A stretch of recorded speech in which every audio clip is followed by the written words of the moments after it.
good. I knew that I would not.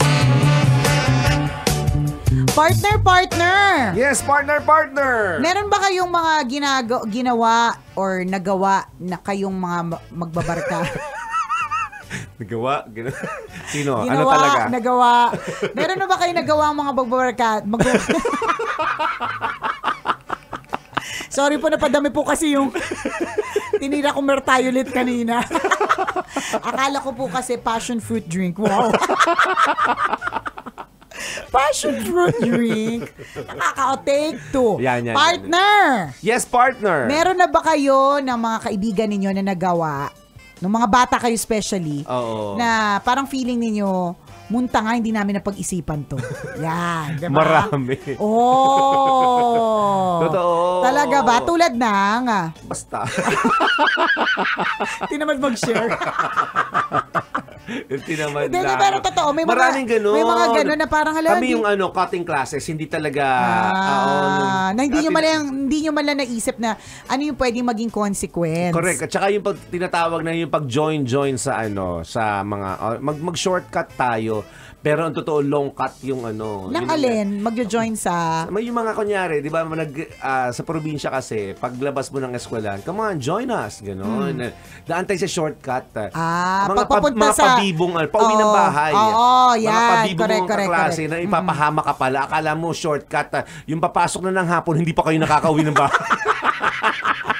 Nasa na tayo? Ang masya-short pala yung buhay mo. Oo, nangyari sa akin. Talaga. Sumama kami ng mga basta sama lang ng kayo ng sama. Yan, sinasabi natin. Huwag basta-bastang sama ng sama. Lumaking kaladkarin kasi talaga. Oo, ayan tuloy hanggang ngayon, di ba? Oo, alas 12 ng tanghali, gutom na kami. Hindi pa kami nakakauwi ng bahay. May pasok kami ng alauna ng hapon. Oh my gosh. Bakit kasi? Ano yun? Bida-bida? Bida-bida. Ayan. Ay, ang dadaanan pala namin, mga dalawang ilog yung nakarin namin. Sa halip na pag nagkaalye, mas malapit syempre. Oo. At bilang ikaw na curious ka din, sige nga, shortcut tayo. Maganda daw yung dadaanan, dalawang ilog pala yung tatawirin namin. Lord. Partner, isang kanal nga lang, napapagod na ako. Isang kanal na maliit na tatawirin, napapagod na ako. Yung pandalawang ilog. So, may mga ganyan tayo, mga desisyon na pagsisisihan natin. Minsan pagtatawanan lang natin. Anyways, meron isang photo na nag-trending. Kasi 'di ba sa ibang mga schools, kapag ka nag-i-angelus, kapag ka 6 p.m. or 12 noon. 12 noon. Ba't iba yung sa amin? Oo, 12 tsaka 6. Oo. So 12 noon tsaka 6 p.m. Yan, yung Angelus. So may Angelus ng 12 noon. Kapag ka nag-play na yan sa sound system, 'di ba, ng school. Kung ano man ang ginagawa mo, kailangan tumigil ka. Correct, 'di ba? Nakakatawa, di syempre lahat naka-stop. So kung yung naglalakad papuntang kantin, yung estudyante naka-stop, yung nag-athlete nag-stop, 'di ba? At ito na rin, ang nag-stop partner, yung nag-over the backward na magka-cutting class.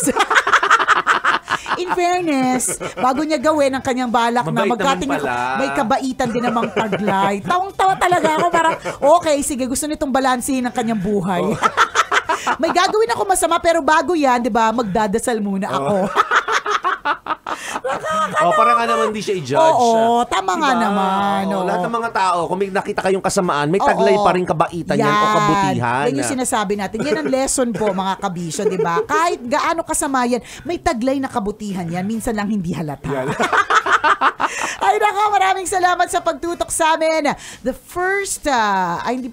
last day of October, mga kabisyo. Ano ba? Pwede mo sabihin last day of January. Trip-trip lang, di ba? Para alam lang namin na ano kayo, na alive, alert, and enthusiastic. Oo, enthusiastic. Pagod lang to. Exit na nga. Muli ako po si Nicole Ayala. Ako naman si Chris Chuper. Nagpapaalala, paghintay sa taong di kakayang mahalin. Ay, katubas din ang paghintay na tumamis ang asin.